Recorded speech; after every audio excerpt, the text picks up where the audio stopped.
If else এর ব্যাপারটা তোমরা ইতিমধ্যে জেনে গেছো। তো প্রোগ্রামিং এ কিন্তু শুধু জেনে বসে থাকলেই হবে না, প্রোগ্রামিং হচ্ছে প্র্যাকটিসের বিষয়। তো আমাদের প্র্যাকটিস করতে হবে, চর্চা করতে হবে। তো চলো আমরা এখন একটা প্রোগ্রাম প্র্যাকটিস করব। কি প্রোগ্রাম লিখবো? আমরা প্রোগ্রাম লিখবো যে সেই ইউজারের কাছ থেকে একটা ক্যারেক্টার ইনপুট নিবে এবং সেটা ভাওয়েল কিনা সেটা বলবে। সেটা যদি ভাওয়েল হয় তাহলে সে বলবে সেটা ভাওয়েল। তো চলো আমরা প্রোগ্রামটা লেখা শুরু করে দিই। দেখো প্রথমেই আমরা একটা স্ক্যান করে সিএইচআর একটা ক্যারেক্টার মান নিচ্ছি। এখন আমি অনেকগুলো ইফ কন্ডিশন দিয়ে সেটা চেক করব যে সিএইচআর হচ্ছে কি, সেটা এ এর সমান কিনা। সে যদি এ এর সমান হয় তাহলে আমি কি বলবো? তাহলে আমি বলবো প্রিন্টএফ ভাওয়েল, যে হ্যাঁ এটা একটা ভাওয়েল। তো এরকম ভাওয়েল কোনগুলা? এ ই আই ও ইউ। তার মানে আমার এখানে 5টা ইফ লেখা লাগবে।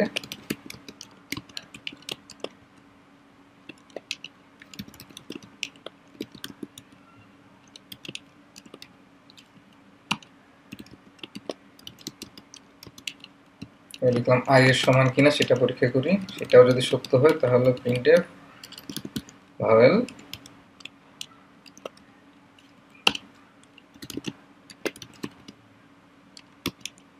ও এর সমান কিনা, যদি ও এর সমান হয় তাহলেও ভাওয়েল। এবার দেখবো শেষ হচ্ছে ইউ এর সমান কিনা। তাহলে আমি বলবো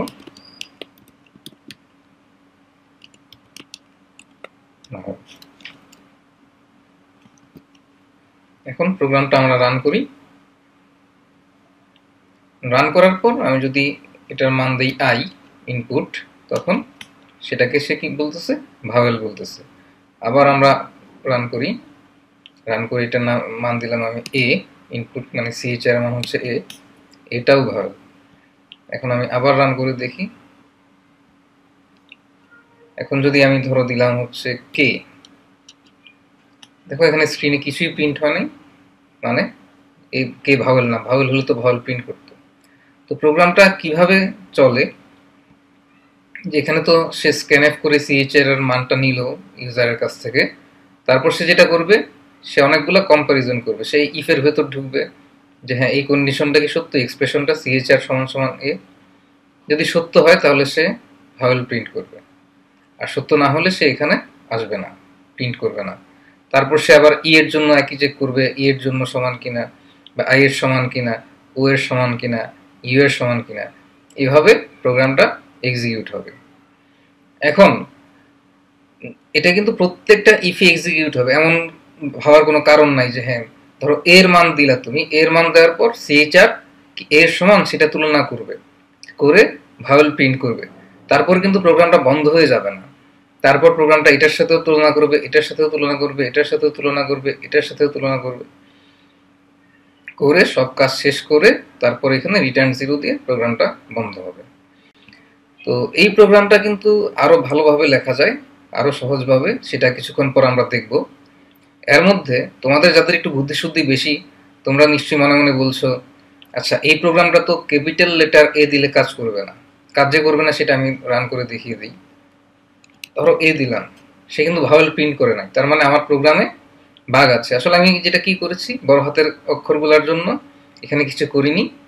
তোমাদের কি করতে হবে, এরকম আরো 5টা ইফ লিখতে হবে বড় হাতের অক্ষরের জন্য।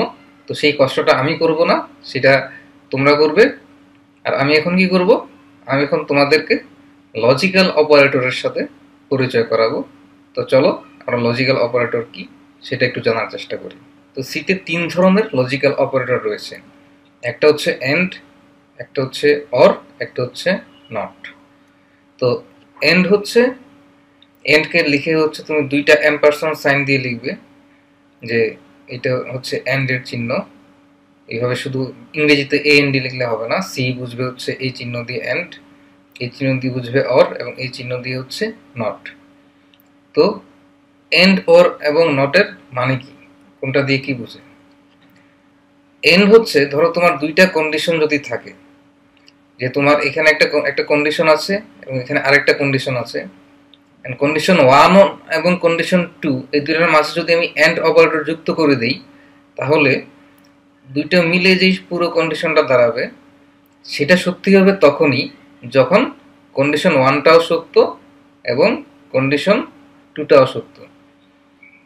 যেমন ধরা যাক, আমি একবার উদাহরণে বলেছিলাম যে হ্যাঁ, শুক্রবার তোমার স্কুল হচ্ছে বন্ধ, অন্য দিনগুলোতে স্কুল ছুটি।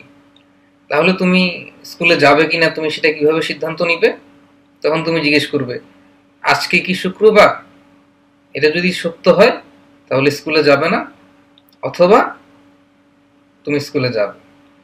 এখন শুধু শুক্রবার না হলেই যে তুমি স্কুলে যেতে হবে সেটা কিন্তু ঠিক না, কারণ স্কুল অন্য কারণে বন্ধ হতে পারে, সরকারি ছুটির দিনও থাকতে পারে। তাহলে তোমার এমন যদি হয় যে আজকে কন্ডিশন 1টা হচ্ছে শুক্রবার না, আগে কি হতো শুক্রবার না হলেই তোমার স্কুলে যেতে হতো, এখন আমি আরেকটা কন্ডিশন দিয়ে দিলাম, সেটা হচ্ছে এবং আজকে কোনো সরকারি ছুটি নাই, তাহলে তোমার স্কুলে যেতে হবে। এখন তাহলে তুমি কখন স্কুলে যাবে? যখন দুইটা কন্ডিশনই সত্য হবে।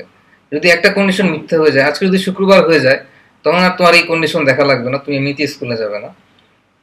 কিংবা আজকে যদি শুক্রবার না অন্যবার, কিন্তু আজকে সরকারি ছুটি, অন্য কারণে স্কুল ছুটি, তাহলেও কিন্তু তুমি স্কুলে যাবে না। তাহলে আমি একটা টেবিল এঁকেছি এখানে, এই টেবিলটাকে বলে ট্রুথ টেবিল। এখানে টি হচ্ছে ট্রুথ এবং ট্রু এবং এফ হচ্ছে ফলস।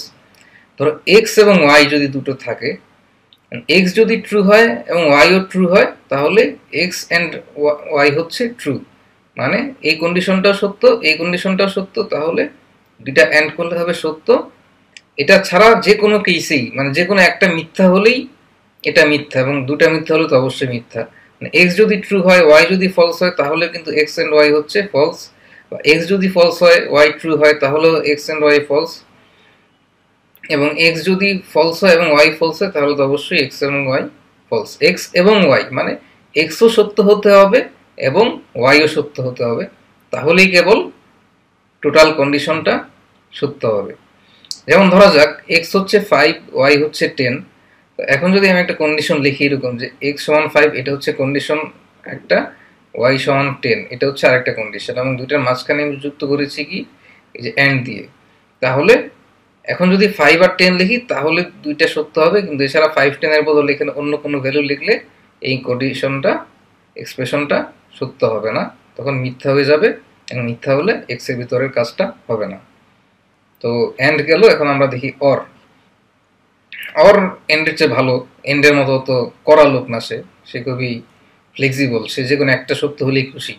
সে যদি ধরো এখানে আমি দুইটা কন্ডিশন লিখেছি, কন্ডিশন 1 অথবা কন্ডিশন 2, যে কোনো একটা সত্য হলেই সম্পূর্ণ এক্সপ্রেশনটা সত্য হবে, ঠিক আছে? যেমন ট্রুথ টেবিলটা দেখো, এক্স এবং ওয়াই, এক্স ট্রু এবং ওয়াই ট্রু হলে এক্স অথবা ওয়াই মানে X or Y true, X true Y false হলেও true, X false Y true হলেও ট্রু, মানে যে কোনো একটা, কমপক্ষে যে কোনো একটা ট্রু হলেই এক্স এবং এক্স অথবা ওয়াই মানে এক্স অর ওয়াই ট্রু হবে, এবং এক্স এবং ওয়াই দুইটাই যদি ফলস হয় কেবল সেক্ষেত্রেই এক্স অর ওয়াই ফলস হবে। এখন যেমন ধরো এক্স সমান 5, ওয়াই সমান 10, দুটাই সত্য, এই ক্ষেত্রে তাহলে এই কন্ডিশনটা সত্য। কিন্তু আমি যদি ওয়াই 10 না লিখে এখানে আমি লিখতাম যে ওয়াই হচ্ছে 11, তাহলে কি হতো? তাহলে কিন্তু এটা সত্য হতো, কারণ এই প্রথম কন্ডিশনটা তো সত্য। আবার ওয়াই যদি 10 রাখতাম, এক্স এর মান অন্য একটা কিছু দিতাম, তাহলেও সত্য হতো, কারণ এই কন্ডিশনটা তখন সত্য। তার মানে যে কোনো একটা কন্ডিশন সত্য হলেই এটা সত্য হবে, ঠিক আছে? তাহলে এইটা হচ্ছে গেল আমাদের লজিক্যাল অর। যে লজিক্যাল অর এর জন্য আমরা এরকম চিহ্ন ব্যবহার করব। তো কিবোর্ডে কিন্তু তোমরা দেখবে যে কিবোর্ডের চিহ্নটা অনেক সময় এরকম হতে পারে, এই যে মাঝখানে একটু গ্যাপ থাকে। আমি যখন নতুন প্রোগ্রামিং শিখি, আমি তো অর বইয়ে পড়েছি, এবং পড়ার পর এরকম স্ট্রেইট লেখা লাইনের কোনো চিহ্ন আমি আমার কিবোর্ডে খুঁজে পাইনি। তো সারাদিন পরে আমার এক বন্ধুর বাসায় গিয়ে আমি তাকে জিজ্ঞেস করলাম যে আমি তো কিবোর্ডে অর পাচ্ছি না, অর লিখবো কিভাবে? তখন দেখলাম যে এখানে কিবোর্ডে যে এরকম একটা চিহ্ন থাকে, সেটাই অর চিহ্ন। তো অর গেল, অর হচ্ছে কি দুইটা কন্ডিশনের মাঝখানে অর চিহ্ন দেওয়া যায়, এবং যে কোনো একটা কন্ডিশন সত্য হলেই সম্পূর্ণ কন্ডিশনটা সত্য হবে। আর আরেকটা হচ্ছে লজিক্যাল নট। এটা কি জিনিস? এটা হচ্ছে কোনো কিছুর আগে নট চিহ্ন লাগিয়ে দিলে তার কন্ডিশনটা পরিবর্তন হয়ে যায়। যেমন কোনো কিছু যদি ট্রু হয়, ট্রু এর আগে নট বসালে সেটা হয়ে যাবে ফলস, আর ফলসের আগে নট বসালে সেটা হয়ে যাবে ট্রু। তো আমরা থিওরিগুলো দেখলাম, এবং তোমার যদি একটু মাথা ঘোরানোর কিছু নাই, আমরা যখন আরো কিছু উদাহরণ দেখব, প্রোগ্রাম করব, তখনই তোমার কাছে ব্যাপারটা পরিষ্কার হয়ে যাবে। আর যদি তোমার সময় থাকে তুমি ভিডিওটা আরেকবার দেখে ফেলো।